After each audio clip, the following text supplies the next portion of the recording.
The Democratic primary for governor starts to get negative, and one candidate turns to national live streams to raise money. Not everyone's happy about it. This is Inside Wisconsin Politics. I'm Sean Johnson here with Anya Van Wagtendonk and Rich Kramer in Eau Claire. Hey, gang. Hey, Sean.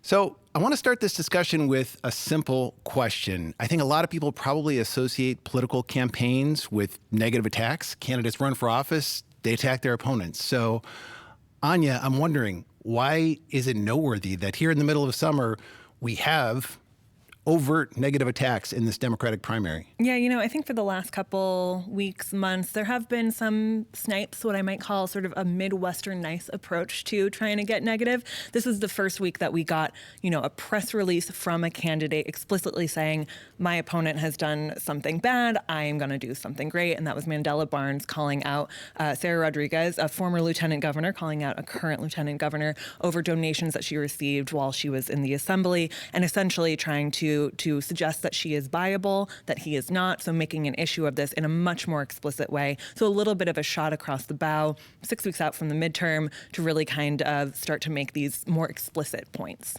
Rich, I think this kind of pales by comparison from attacks you would see in national politics right now, for sure, and in past Wisconsin campaigns. Have you seen anything like this yet this summer? Not really. I mean, it's as Anya mentioned, these have been pretty mild. And I guess if we're thinking about, boneless buffalo wings, these would be the ranch and the blue cheese type of attacks that we've seen thus far. We're starting to get into the actual, Frank's Red Hot kind of territory, but even still, it's pretty tame. And what I was thinking about is the earlier veiled criticisms that we heard, like during the Democratic convention or something. Most people aren't really tuned into this race yet. That is your regular voter. But the people that might be getting these communications from the candidates could be, fellow politicians looking to endorse one of the 6 candidates in the race. Could also be messaging out to money groups or donors. That's speculation, but really, unless you're really tuned in, you wouldn't be able to connect the dots between some of the attacks we've seen until this moment between the candidates when they're talking about electability or first-time politician, et cetera. You'd really have to do some homework to find out, and now it's a little more blatant. Right, so you would have to know, like at convention, for example, when Kelda Roy says, we can't have anybody without experience stepping in here at this time. She's, we kind of know who she's referring to, but she's not saying it. Francesca Hong saying, voters can detect BS. I don't know. I suppose she could be saying that about everybody but her. But this is like a candidate against another candidate.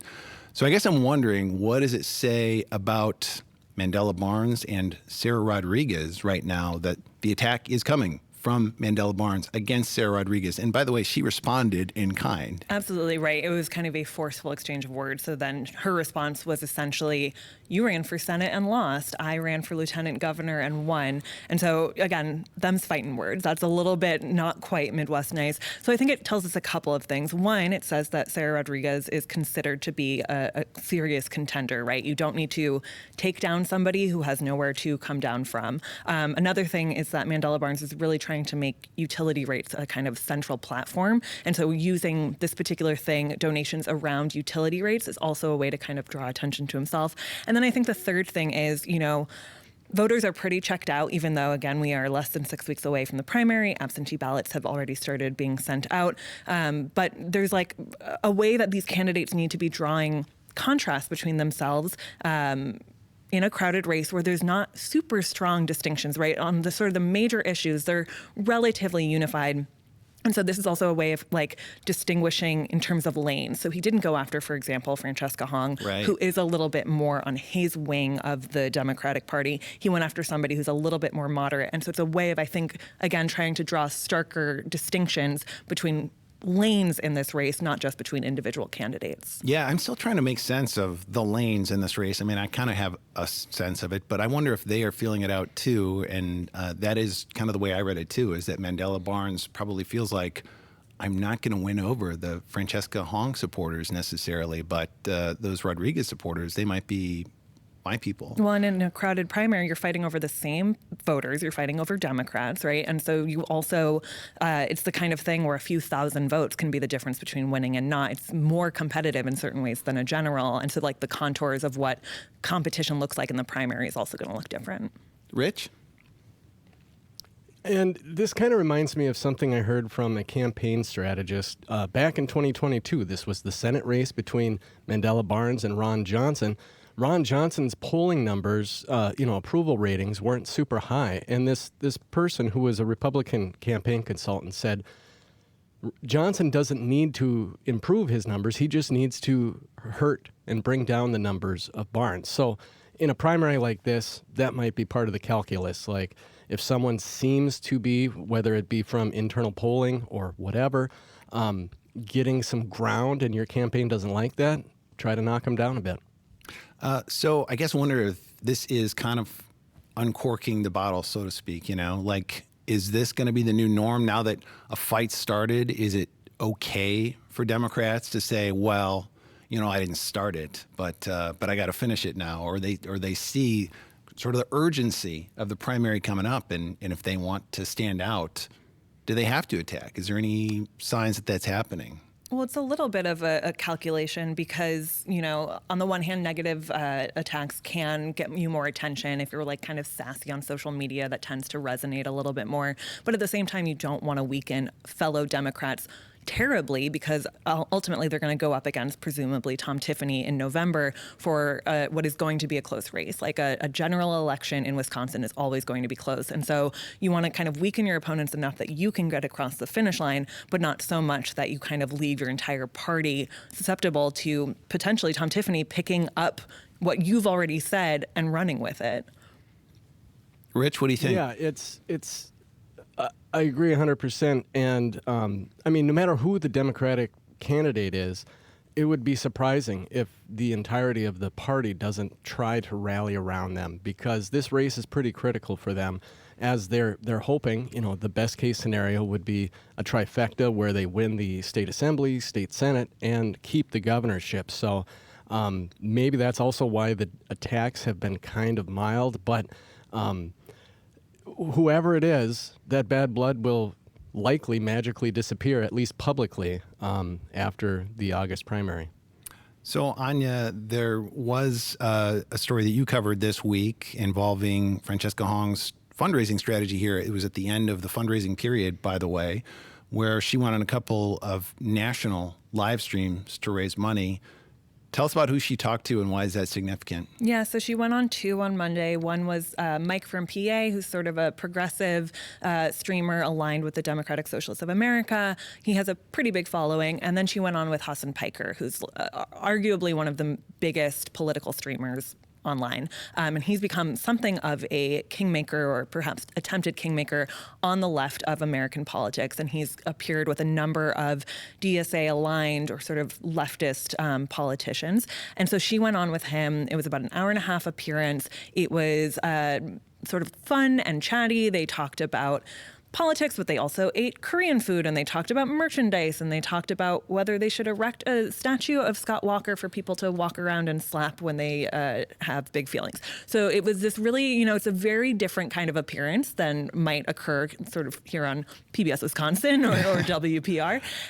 But that was this kind of approach to, according to Francesca Hong, meeting different types of voters, more disaffected voters, the type of people who keep these streams going. Again, perhaps very different voters than our audience. But at the same time, Hasan Piker has said numerous very controversial things in the past.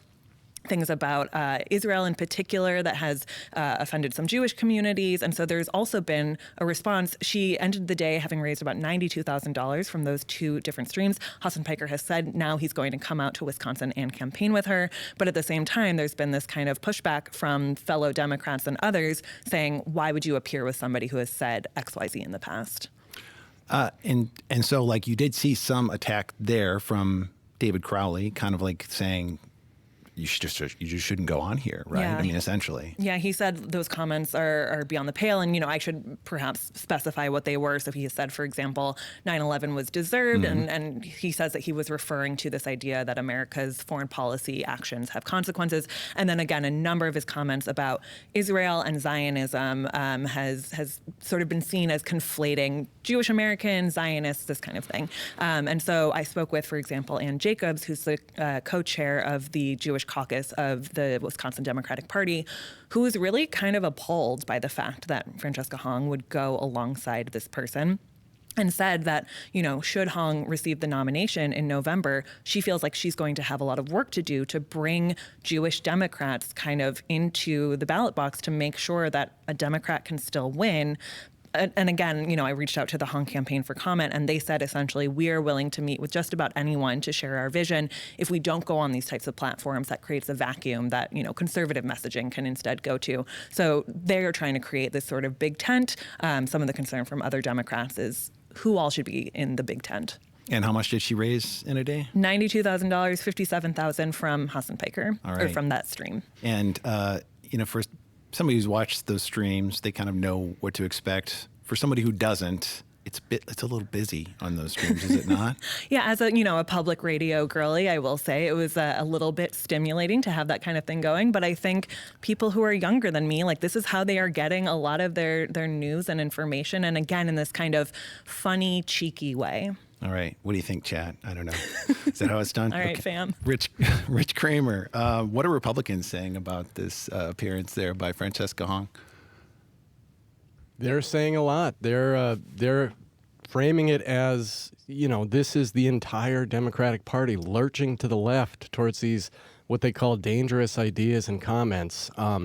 So they've been very critical of Hong, but again, they're conflating this to try to say that all Democrats are essentially Hassan Piker fans and they support everything that he's ever said, which is obviously an exaggeration, but that seems to be the way you do it in politics when you're trying to bring down the other side.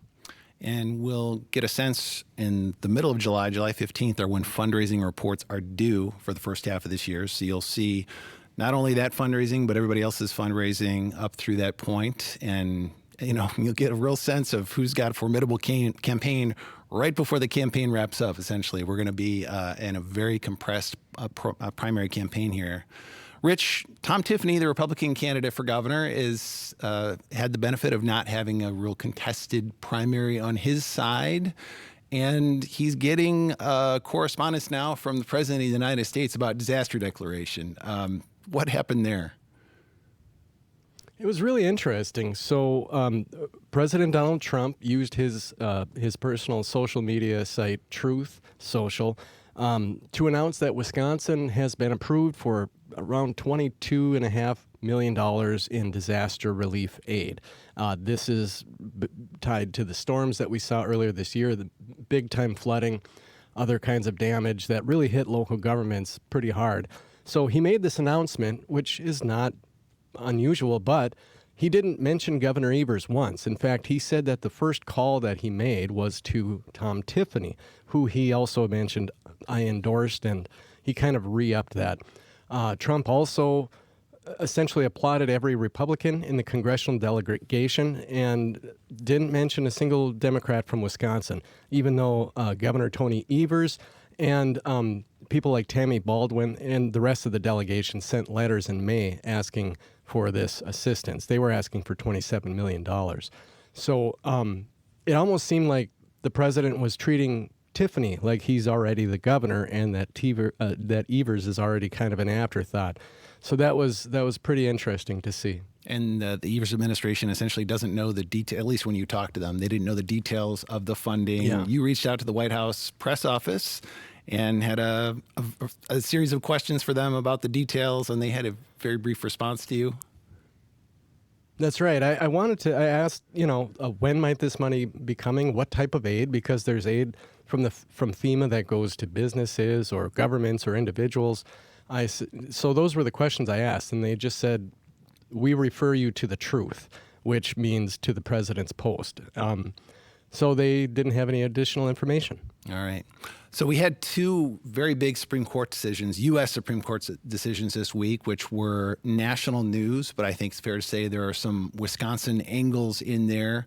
First, this birthright citizenship decision, Rich, I think this was widely expected that the court would rule against President Trump's executive order and say that, birthright citizenship is protected by the U.S. Constitution. But there are Republicans, and I mean, noteworthy Republicans in Wisconsin who are saying, we got to do something about this. Yeah, to borrow Anya's term, big feelings. There were big feelings from some Republicans in Wisconsin. Congressman Derek Van Orden basically said that the Constitution's 14th Amendment was aimed at guaranteeing citizenship to freed slaves and not for children of illegal immigrants. He said the ruling undermines the integrity of American citizenship and that Congress has to do something about it. With it being declared unconstitutional, at least the executive order, it's kind of unclear what that would look like. Congressman Tony Weed, another Republican, said that, this amendment wasn't intended for what it's being used for today. There's all this talk of birth tourism, where the idea is that people that are pregnant, women that are pregnant from other countries come here, have a baby strictly so that they can get that child citizenship automatically. One of the more, I guess, aggressive comments came from 7th Congressional District Republican candidate Michael Alfonso. He's the son-in-law of Sean Duffy, the U.S. Transportation Secretary. He talked about how his newborn baby can trace her ancestry, quote, back to before the Revolutionary War, and that the ruling essentially is telling people that children like his are not equally as American to, quote, Chinese spies' anchor babies. So a lot of thoughts coming from some on the right. And Anya, there was this other Supreme Court decision involving national parties and how much they can raise and spend. You said it would export the Wisconsin model. What do you mean? Well, so here in Wisconsin, since about 2015, we have had a rule on the books that says that our state political parties can raise and spend as much money as they want in political races. You've actually reported on the fact that this was a Republican law that in recent years Democrats have made very good use of, in particular in our enormous Supreme Court races, right? Democrats, for example, for the election of Janet Protasiewicz, spent $10 million on that campaign, and that sort of unleashed these floodgates. Well, now, as of this Supreme Court decision, this will be the case at the national level, at the federal level. So the national political parties, RNCC, DLCC, these kinds of organizations, they can spend as much as they want on these races in coordination with campaigns. And so essentially it's doing away with a major cap on campaign finance regulations that people I've spoken to have said, as in Wisconsin, so now we'll go in the nation. Yeah, and I know the Wisconsin law, everybody thought for sure this is going to help Republicans. It ended up being helpful to Democrats. Here, we'll see what happens with this change at the national level. And opened the floodgates for us to have record-breaking expensive elections, it seems like every year. It certainly did. That's all the time we have for today. Thanks for joining us. Our colleague Zach Schultz will be back next week. This has been Inside Wisconsin Politics. Be sure to follow us on pbswisconsin.org, WPR.org, YouTube, or wherever you get your podcasts.